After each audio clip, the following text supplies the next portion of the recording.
निश्चित रूप से ये बहुत बड़ी शर्मनाक घटना है कि आज जैसा पहले हुआ था इतिहास फिर दोहराया जा रहा है। जैसा कश्मीरी हिंदुओं के साथ हुआ, आज तक वो वापस लौट नहीं पाए कि जो राम को जानते नहीं वो राम की बात ना करें।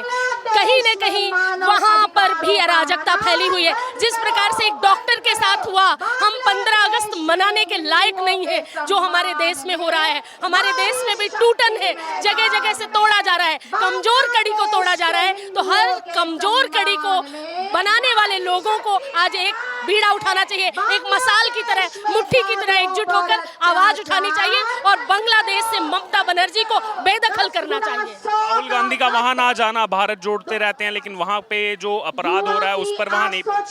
हिंदुत्व पर एक भी बात नहीं करते। हिंदू हिंसक ऐसी बात करते थे, वो आज मौन धारण करके बैठ गए। अब तो बांग्लादेश में हो रहे आतंक पर बात नहीं करते। हमारे अपने भाई संकट में है तो राहुल गांधी ने चुप्पी साध ली है। इसलिए ये बोलना चाहिए, ये कहना चाहिए, और जो देश में रहे, देश की रोटी खाए और देश के लिए ना बोले, उसे इस देश से देश निकाला दे देना चाहिए। जिस प्रकार से बांग्लादेश में अल्पसंख्यक विशेषकर हिंदुओं पर अत्याचार पापाचार हो रहा है, हम उसकी एक तो निंदा करते हैं और वहाँ की सरकार से मांग करते हैं, क्या वहाँ का हिंदू आपका नागरिक नहीं? क्या हिंदुओं की सुरक्षा करना वहाँ की सरकार का कर्तव्य नहीं? हिंदू होना अपराध है क्या?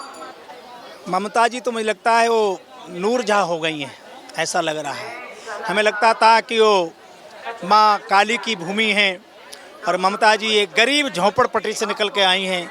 शायद तो गरीबी का दर्द समझेंगी, हिंदू का दर्द समझेंगी, पर वो नाम की ममता रह गई है। उनकी ममता के लिए, उनकी ममता हिंदुओं के लिए नहीं है।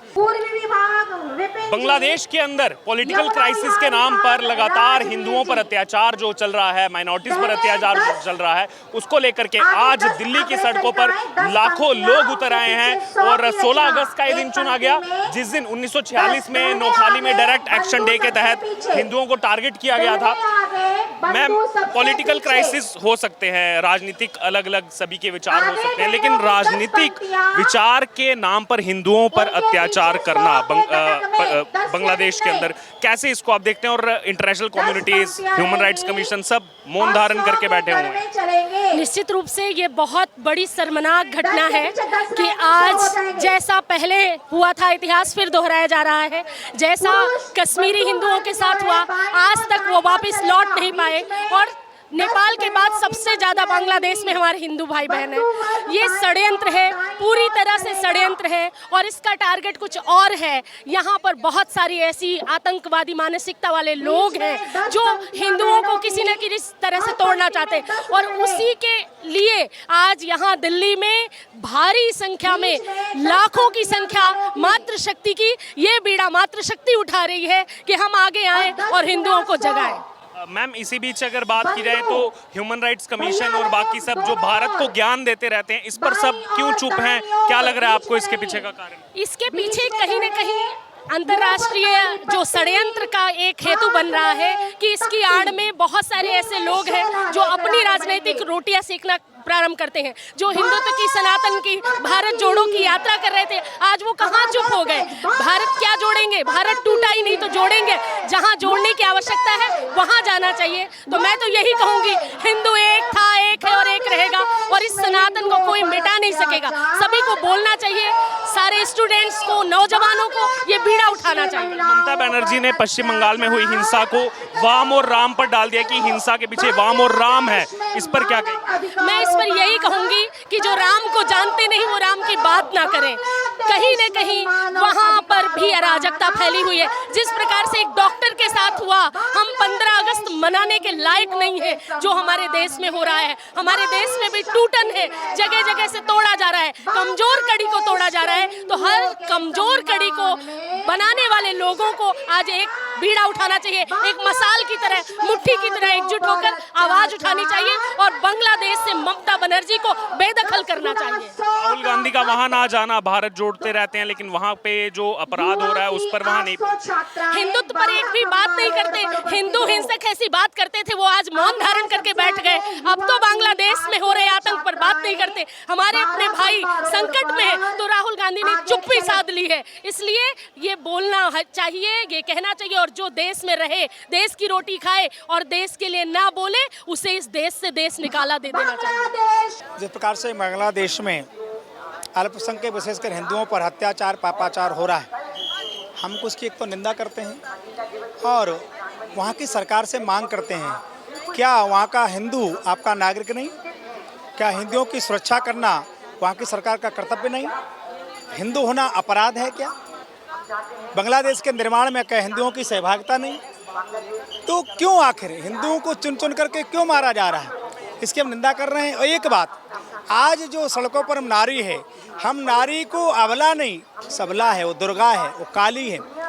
नारी माँ भी है, ममता से भरी हुई है, परंतु जब राष्ट्र के स्वाभिमान की बात आती है तो चंडी बन जाती है।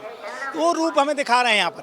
तीसरा, ये देश में क्या गारंटी है कि जो आज बांग्लादेश पाकिस्तान में हो रहा है कल हिंदुस्तान में नहीं होगा? इसलिए आज हिंदू समाज को जागृत करना है ऐसे आयोजन के माध्यम से। हिंदू समाज जातवाद क्षेत्रवाद छोड़ करके राष्ट्र धर्म के लिए एकजुट होना पड़ेगा। जिस प्रकार से हिंदू समाज जातवाद में बट रहा है, यही तो होगा। बांग्लादेश में या पाकिस्तान में 1947 में पाकिस्तान में करीब 16% हिंदू था, आज 1.0% रह गया। बांग्लादेश में 22% था, आज 4% या 9% रह गया है।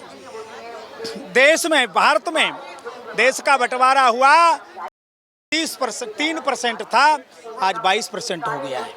क्या हो रहा है? क्या गारंटी है कि दिन में 5 बार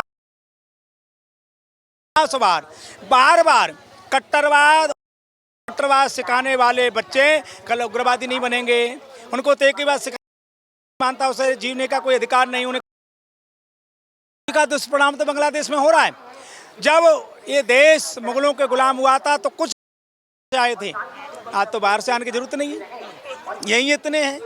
तो हिंदू समाज को जागृत करना हमारा कर्तव्य है। ये देश में समान नागरिकता लागू हो, ये हमारी मांग है। ये देश में राम सिंह को 2 बच्चे होंगे तो रहीम को भी 2 ही होंगे, ये हमारी मांग है। इसलिए और एक और मांग आपके माध्यम से करना चाहता हूं, वक्फ बोर्ड को सदा के लिए समाप्त कर देना चाहिए। गृह मंत्रालय, रक्षा मंत्रालय, रेल मंत्रालय के बाद किसी पे सबसे बड़ी प्रॉपर्टी है तो वक्फ बोर्ड कहाँ से आगे भाई? तो हमारे धर्म का मामला है, आप कैसे डिसाइड करोगे? अच्छा, धर्म, ये देश धर्म से चलेगा कि संविधान से चलेगा? तय कर लो फिर। हलाला पे संविधान नहीं मानोगे, 3 तलाक पे संविधान नहीं मानोगे, बाकी पे संविधान मानोगे। किसी संविधान को नहीं मानता।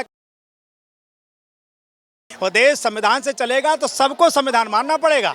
केवल रामलाल के संविधान नहीं होगा, रहीम को भी फिर संविधान के अनुसार ही चलना पड़ेगा और चलना चाहिए। ये हम सबकी मांग है। बंगाल में जो जघन्य अपराध हुआ उसको लेकर ममता बनर्जी ने कल सीधे वाम और राम का उन्होंने इस्तेमाल किया कि वाम और राम इस हिंसा के पीछे है।